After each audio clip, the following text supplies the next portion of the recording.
I stood in the center of the crowded ballroom, champagne glass trembling, as my own mother grabbed the microphone and called me a thief. Hundreds of industry elites stared. But they didn't know we had a court date the following morning, and neither did my family know my secret. In the Kensington family, there was a golden rule.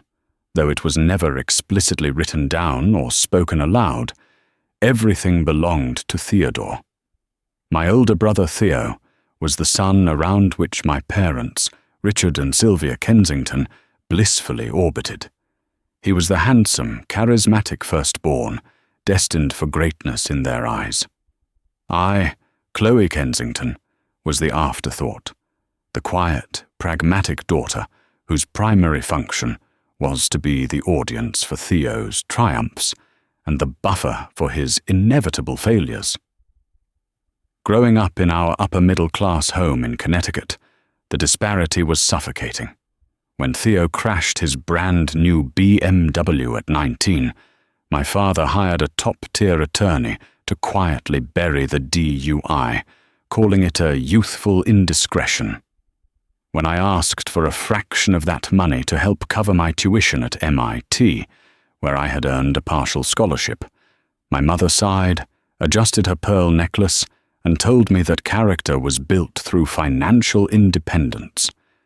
I took out student loans and worked 3 jobs, brewing coffee at dawn and coding websites until midnight, while Theo was handed the keys to his 3rd luxury sedan. By my late 20s, I had built something of my own. I founded Aura Nova Tech, a software company specializing in predictive logistics for supply chains. It wasn't glamorous, but it was incredibly lucrative. I started it in a damp basement apartment with nothing but my laptop, an endless supply of cheap ramen, and a $25,000 inheritance left to me by my paternal grandmother, Beatrice. Theo, meanwhile, was on his 4th startup. He had burned through hundreds of thousands of our parents' dollars on a luxury pet clothing line, a disastrous crypto mining farm, and a high-end restaurant that went bankrupt before it even opened its doors. Every time he failed, Richard and Sylvia bailed him out, dipping deeper into their retirement funds and mortgaging their house. The breaking point arrived on a rainy Tuesday in October. My company had just secured a massive contract with a global shipping conglomerate, effectively valuing Aura Nova Tech at over $50 million. The news hit the financial press. For the first time in my life, my parents called to congratulate me. "We are so proud of you, Chloe," my father had said over the phone, his voice dripping with an unfamiliar, syrupy warmth. We knew our investment would pay off. I froze. "What investment, Dad?" "The seed money, darling," my mother chimed in from the speakerphone. "The $25,000 you used to start the company. That was family money. And since Theo helped you so much with the initial brainstorming—" "Theo has never stepped foot in my office," I interrupted, my pulse pounding in my ears. "And that $25,000 was left directly to me by Grandma Beatrice. It was a trust in my name." "Now, let's not get technical, Chloe," my father warned, his tone shifting from warm to dangerously cold.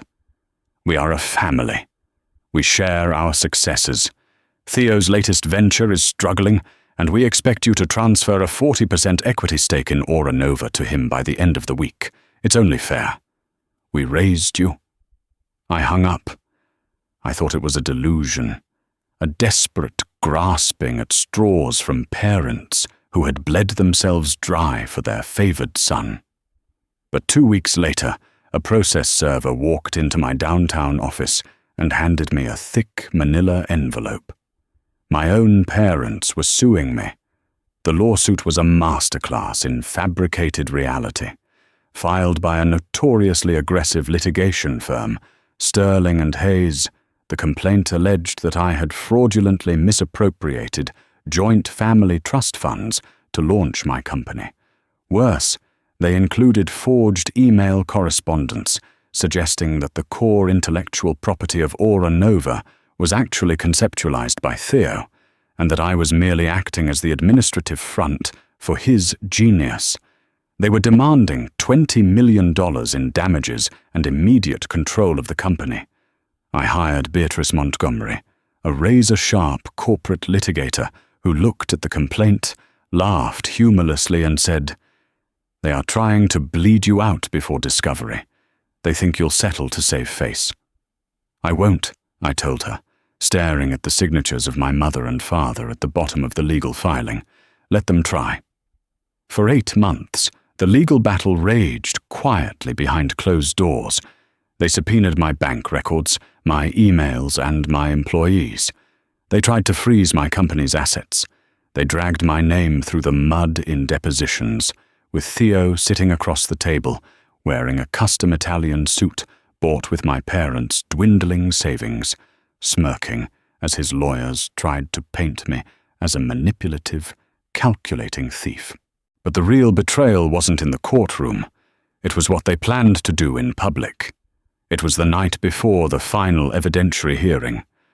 We were appearing before the Honorable Judge Harrison Caldwell the next morning, where Beatrice and I planned to submit a piece of evidence that would blow my parents' entire case out of the water. But tonight was supposed to be a celebration. I was receiving the Innovator of the Year award at the Vanguard Industry Gala, held at the Waldorf Astoria. It was the crowning achievement of my career. The ballroom was a sea of crystal chandeliers, flowing champagne, and the most influential figures in the tech and logistics sectors. I wore a tailored navy blue gown, feeling an intoxicating mix of exhaustion and triumph. I had deliberately kept the guest list strictly professional. My family was not invited. I hadn't spoken to them outside of a deposition room in nearly a year. Just as the main course was being cleared, the CEO of the Vanguard Group called me to the stage. Applause thundered through the room as I walked up the velvet-lined steps. I took the heavy glass trophy in my hands, stepping up to the microphone, ready to deliver the speech I had practiced for weeks. "Thank you," I began, looking out over the sea of faces. Building Aura Nova was a journey of relentless theft. A shrill, piercing voice echoed from the back of the room. The ballroom went dead silent. The spotlight operators frantically swept the room, landing on the grand double doors.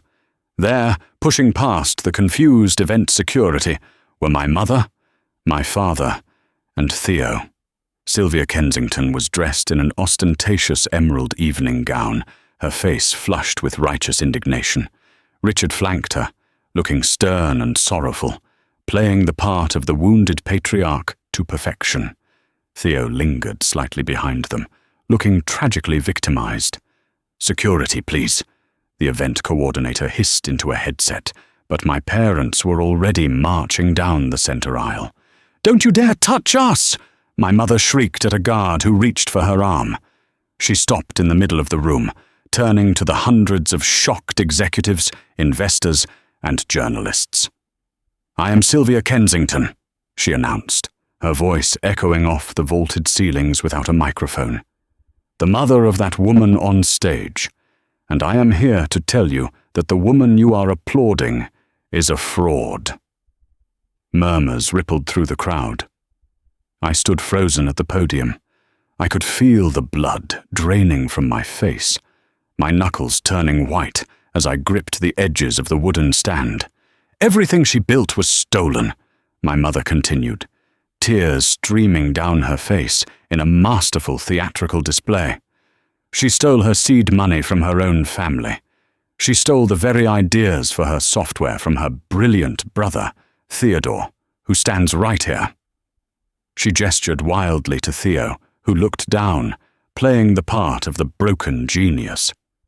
"We are in the middle of a lawsuit because she has left us destitute," my father boomed, adding his baritone to the spectacle. "She forged documents. She locked us out of our own creation. We loved her. We gave her everything. and she robbed us blind to buy her penthouses and her pretty dresses."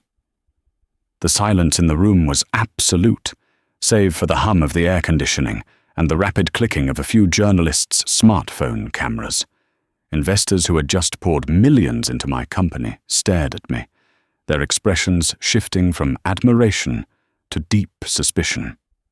In the business world, trust is everything. My parents knew exactly what they were doing. They were trying to destroy my reputation so completely that I would be forced to hand over the company just to stop the bleeding. "She is a liar," my mother spat, looking directly into my eyes, her face twisted with a venom I had never fully comprehended until this very second. "She is a fraud, and she is no daughter of mine." Security finally corralled them, gently but firmly guiding them back toward the exit. But the damage was done. They didn't resist. They had delivered their payload. As the heavy wooden doors swung shut behind them, the entire room turned their eyes back to me. The silence stretched for what felt like an eternity. I looked at the glass trophy in my hand. I looked at my lead investor in the front row, who was already whispering furiously into his phone. I leaned into the microphone. My voice didn't shake. "I apologize for the interruption," I said calmly, though my heart was hammering against my ribs like a trapped bird. As in business, sometimes the most complex variables we have to manage are the ones closest to us. I look forward to the truth being a matter of public record very soon. Thank you for this honor. I walked off the stage. I didn't stay for dessert. Outside, the cold night air hit me like a physical blow. Beatrice, my lawyer, was already standing by my waiting town car. She had been sitting at my table and had slipped out the side exit the moment my mother started screaming. "They just signed their own death warrant," Beatrice said, quietly, as we climbed into the back of the car. Her eyes were dark, calculating. "They think they won the court of public opinion." "They might have," I whispered, staring out the tinted window as the city lights blurred by. "My investors are going to panic tomorrow." "Let them panic for 12 hours, Beatrice replied, opening her briefcase and pulling out a single, neatly bound folder. "Because tomorrow at 9 a.m., Judge Caldwell is going to hear our counter-motion. Are you ready to do this, Chloe? Once we submit this to the clerk, there is no going back. You will ruin them." I thought of my mother's face. I thought of the 30 years I spent begging for scraps of affection, only to be offered up as a sacrifice to feed my brother's ego. I thought of the word fraud echoing in that ballroom. "I'm ready," I said. "Burn it down." The morning following the gala, the fallout was instantaneous and brutal. My phone began vibrating at 4:30 a.m. and simply never stopped. Sarah Jenkins, my head of public relations, was practically hyperventilating on the other end of the line when I finally picked up. 2 of our secondary investors had already pulled their term sheets, and a major tech blog had run a headline reading, "Aura Nova CEO accused of corporate theft by own family." My life's work was bleeding out in the court of public opinion. I didn't eat breakfast. I drank 2 cups of black coffee, put on a sharply tailored charcoal grey suit, and met Beatrice on the steps of the federal courthouse in Lower Manhattan. The morning air was crisp and biting, smelling of exhaust and impending rain. A small cluster of reporters had already gathered near the heavy revolving doors, their camera shutters clicking rapidly as we approached. "Do not look at them. Do not speak to them," Beatrice instructed, her voice a low, steady hum of authority. "We do our talking inside." We navigated the metal detectors and rode the brass-paneled elevator to the 7th floor. Courtroom 7B was a cavernous space lined with dark walnut paneling and worn leather benches that smelled of floor wax and decades of nervous sweat. My parents and Theo were already seated at the plaintiff's table. My mother had swapped her ostentatious emerald gown for a conservative, high-necked navy dress, a delicate silver cross resting on her collarbone. She was playing the heartbroken matriarch. My father looked somber and dignified.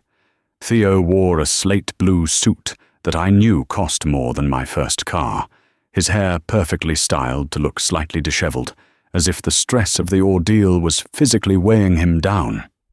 Their lead attorney, Jonathan Sterling, was a man who moved with the predatory grace of a shark sensing blood in the water. He was notorious for aggressive litigation tactics and settling cases out of court by terrifying defendants into submission. Judge Harrison Caldwell entered the room precisely at 9 a.m. He was a stern, uncompromising jurist in his late 60s, with a reputation for zero tolerance for courtroom theatrics. He slammed his gavel once, the sharp crack echoing through the silent room. "Be seated," Judge Caldwell commanded, adjusting his reading glasses as he surveyed the competing tables. "I have read the preliminary filings, the motions to dismiss, and the counter-motions. Mr. Sterling, you requested this emergency evidentiary hearing to freeze the assets of Aura Nova Tech, claiming imminent financial ruin due to alleged fraud by the defendant. The burden of proof rests heavily on you today." "Thank you, Your Honor," Sterling began, standing up and buttoning his jacket. His voice was smooth, engineered to elicit sympathy. "We are here today because a terrible betrayal has occurred. The defendant, Chloe Kensington, did not build a multi-million-dollar tech firm on her own.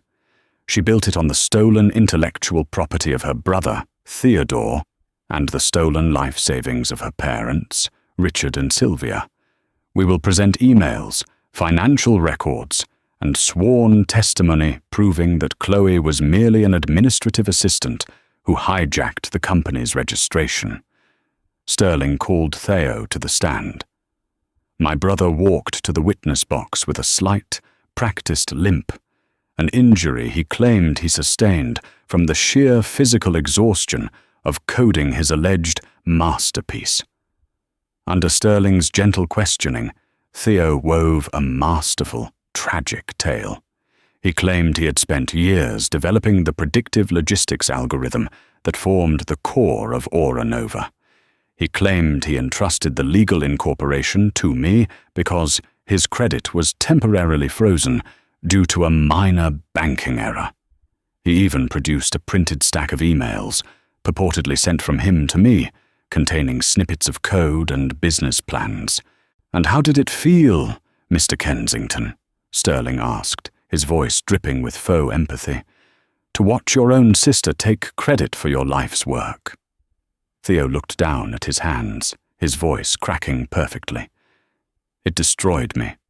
I loved my sister. I trusted her. To see her on that stage last night, accepting an award for my late nights, my tears, my code, it broke my heart." My mother dabbed her eyes with a tissue in the gallery. It was a sickeningly flawless performance. "Your witness, Ms. Montgomery," Judge Caldwell said, gesturing to my table. Beatrice stood slowly. She didn't walk to the podium immediately. Instead, she picked up a thick legal pad and approached the witness box with the slow, deliberate steps of an executioner. "Good morning, Theodore," Beatrice said, her voice completely devoid of warmth. "You claim you wrote the core algorithm for Aura Nova's logistics tracking software, correct?" "Yes," Theo replied, sitting up straighter. "I conceptualized it and wrote the initial architecture." "Fascinating," Beatrice said.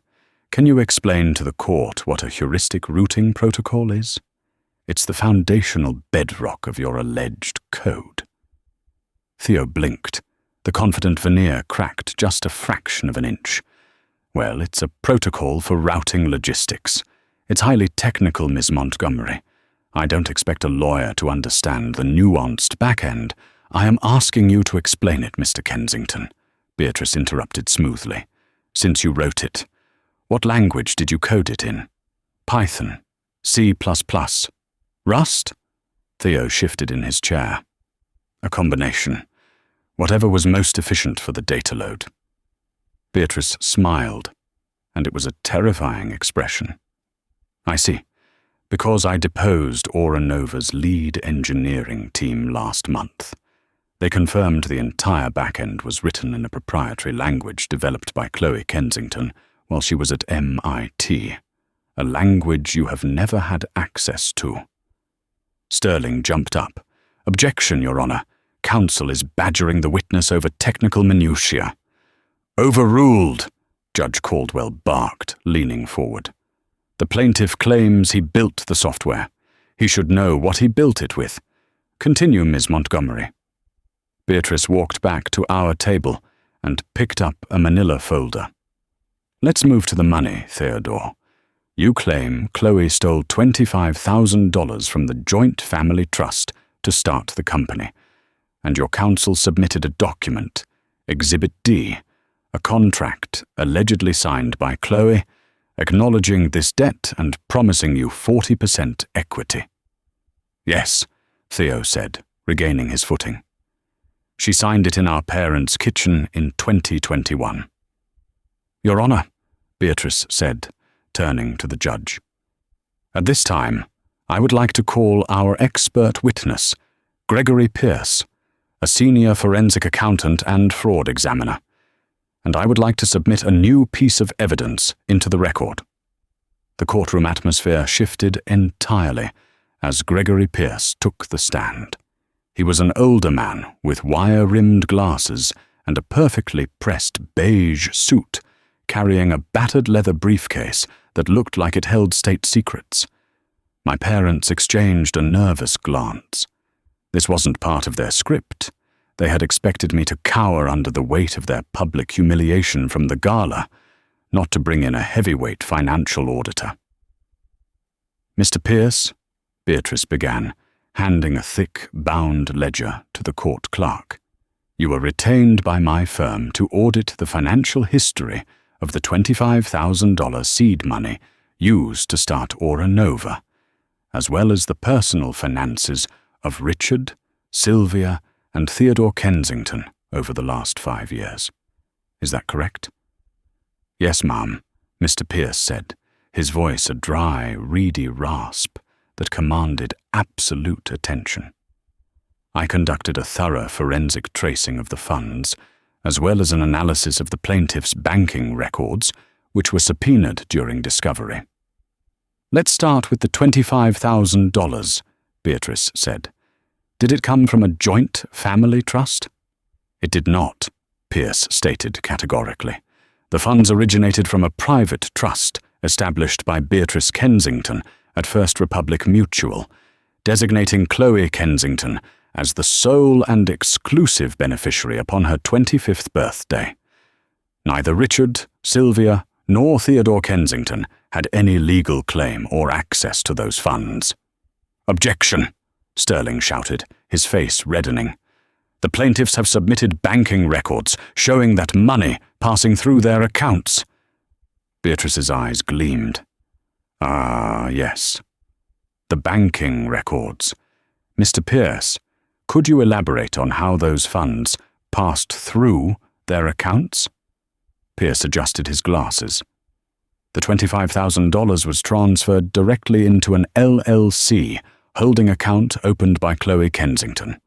However, during my audit, I discovered a series of highly irregular financial maneuvers executed by Richard and Sylvia Kensington.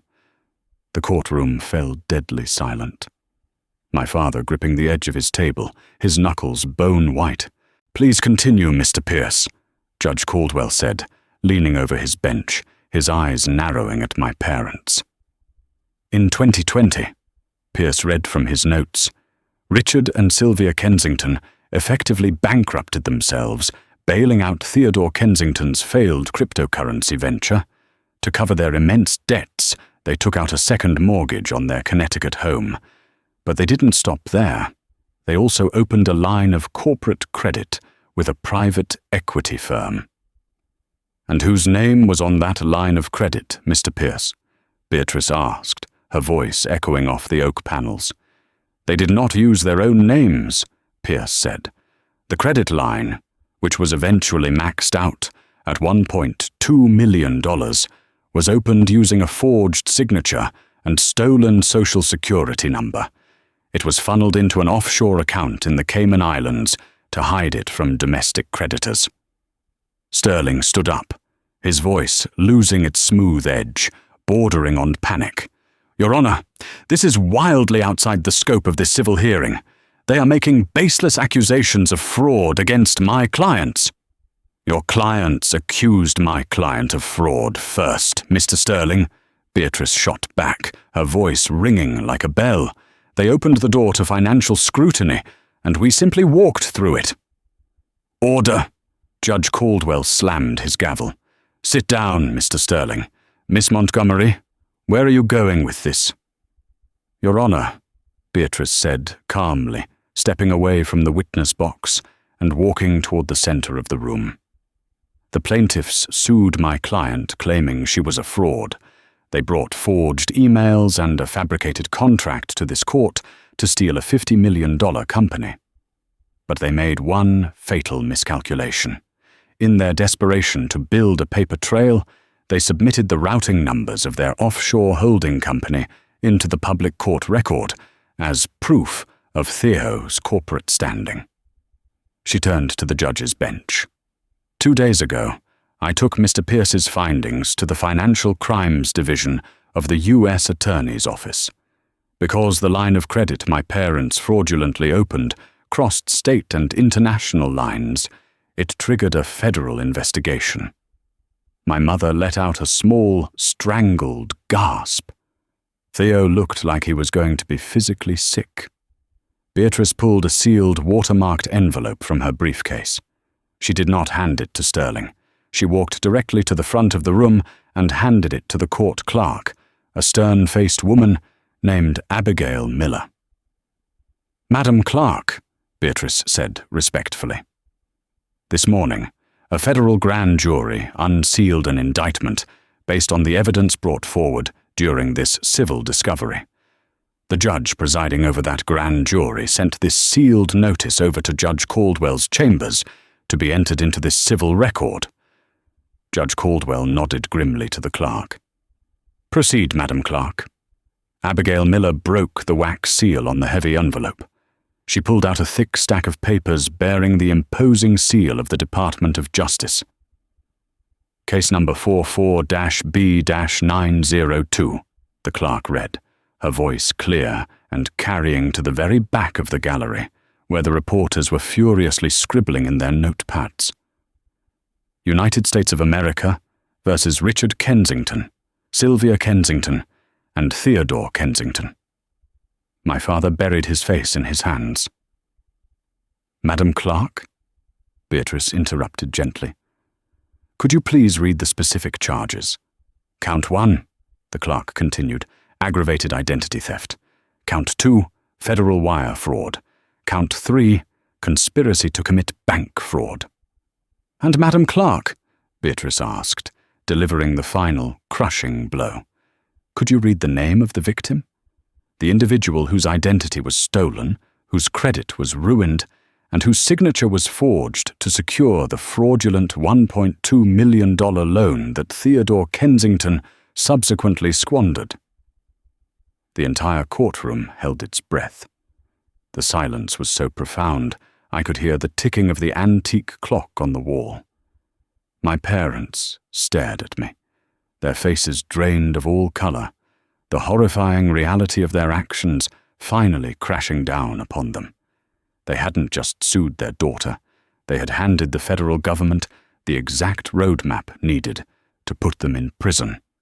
The court clerk looked down at the federal indictment, tracing the line with her index finger. She looked up, her eyes scanning the room until they landed directly on me. "The registered victim of the federal wire fraud and aggravated identity theft," the clerk announced, her voice echoing with absolute finality, is Chloe Kensington." Pandemonium erupted. The reporters in the back scrambled for the doors, practically fighting each other to be the first to break the story. The Innovator of the Year wasn't a fraud. She was the victim of a multi-million-dollar federal crime perpetrated by her own family. "Your Honor," Sterling yelled over the noise, frantically shoving documents into his briefcase. "I move to withdraw as counsel for the plaintiffs." I was not informed of any criminal exposure. "Motion granted, Mr. Sterling," Judge Caldwell boomed, hammering his gavel repeatedly until the room quieted down. He looked at my parents with an expression of profound disgust. "Richard, Sylvia, and Theodore Kensington, you have not only wasted the time of this court with a frivolous, malicious lawsuit, but you have apparently engaged in severe federal crimes to cover your own financial incompetence." He looked at me, his expression softening just a fraction. "Miss Kensington, the plaintiff's motion for an injunction against your company is denied with extreme prejudice. This civil case is dismissed. Furthermore, I am ordering the bailiffs to detain the plaintiffs immediately, as there are active federal warrants for their arrest attached to that indictment." "No!" my mother screamed, her carefully constructed facade shattering completely. Chloe, tell them to stop. We are your family. We did what we had to do." Two armed bailiffs approached the plaintiff's table. Theo didn't even try to run. He simply slumped forward onto the mahogany table, crying genuinely for the first time in his life. As the heavy steel handcuffs clicked around my father's wrists, he looked at me, his eyes pleading, desperate for the daughter who had always quietly taken the abuse. I stood up from my table. I buttoned my charcoal jacket. I looked at the three people who had spent my entire life trying to make me feel small, who had tried to destroy my reputation in front of my peers, and who had tried to steal everything I had built with my own hands. "You aren't my family," I said quietly, my voice steady and cold. "You are just a bad investment I finally wrote off." I turned and walked out of the courtroom, Beatrice trailing right behind me. We pushed through the heavy wooden doors and out into the hallway. The media was already swarming, but Beatrice expertly guided me through the crowd, straight to the elevator. When the metal doors finally closed, sealing us off from the flashing cameras and the shouting reporters, Beatrice let out a long, heavy exhale. She looked at me and allowed a rare, genuine smile to cross her face. "The Vanguard Group's CEO just texted me," she said, checking her phone. "He said your award is being polished, and your investors are calling an emergency meeting to double their funding round. They love a CEO who can ruthlessly eliminate a hostile takeover." I leaned my head against the cool brass wall of the elevator. The crushing weight that had lived in my chest for nearly 30 years was finally gone. I was free. Stepping out into the rain, the air finally felt clean. My parents traded their luxury home for a federal penitentiary, their legacy of favoritism ending in handcuffs. Aura Nova Tech doubled its valuation within 6 months, untouchable and thriving. I learned the hardest way possible that true worth isn't granted by those who raise you. It is forged by your own hands, built on undeniable truth.